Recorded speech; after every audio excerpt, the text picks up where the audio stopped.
बिमला और कमला ग्वालन थी। वे पास के गांव में दूध को बेचने जाती थी। इन्हीं पैसों से उनका गुजारा होता था। बिमला और कमला पक्की सहेलियां थी, परंतु दोनों के स्वभाव में बड़ा अंतर था।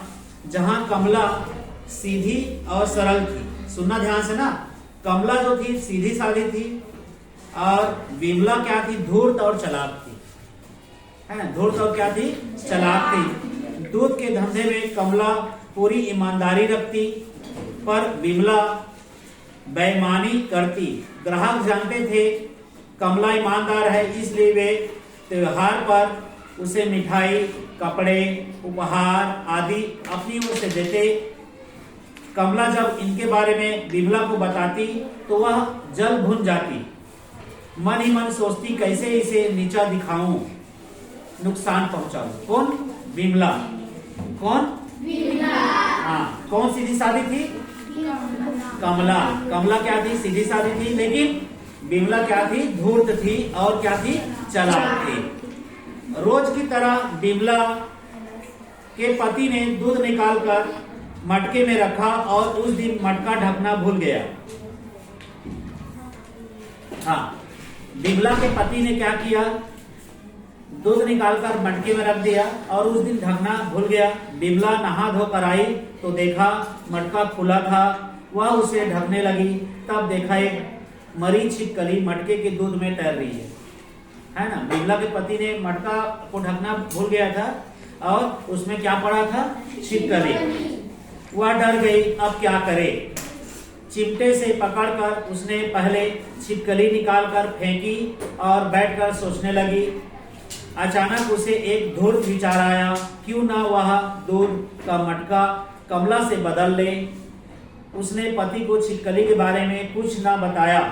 दूध का मटका सिर पर रखा और कमला के साथ दूध बेचने के लिए निकल गई।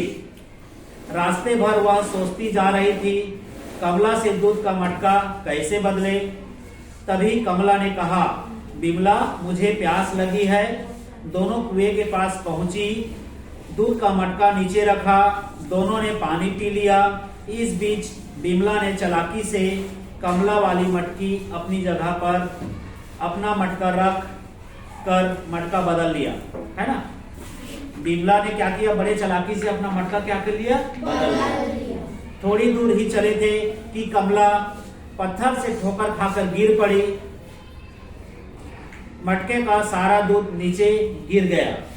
बिमला अब कमला को छोड़कर दूध बेचने नहीं जा सकती थी। उसने कमला को उठाया, दोनों वापस घर पहुंचे, है ना। दोनों वापस घर आ गए। घर पहुंचकर बिमला ने देखा उसके सामने, उसके घर के सामने लोगों की भीड़ है। अंदर पहुंचकर देखा तो पाया उसका पति जमीन पर मरा पड़ा है। किसका? कमला का कि बिमला का? बिमला का पति मर गया है, ठीक है। कमला का पति दुखी बैठा है। उसने कमला के पति से पूछा, मेरे पति को क्या हुआ है? कमला के पति ने कहा, मुझे भी नहीं मालूम, मैं तो इसके कहराने की आवाज सुनकर यहाँ आया। देखा इसके हाथ में दूध का गिलास था और मुंह में खून निकल रहा था। शायद इसने जो दूध पिया वह विषैला था। इसने बताया कि मटके से अपने पीने के लिए एक गिलास दूध निकाल कर रख लिया था। गिलास का दूध पीने से इसके प्राण निकल गए।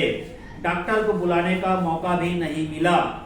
बिमला सिर पकड़कर बैठ गई, कुछ बोल नहीं पा रही थी। कैसे सबको बताती कि वह सब उसकी करनी का फल है।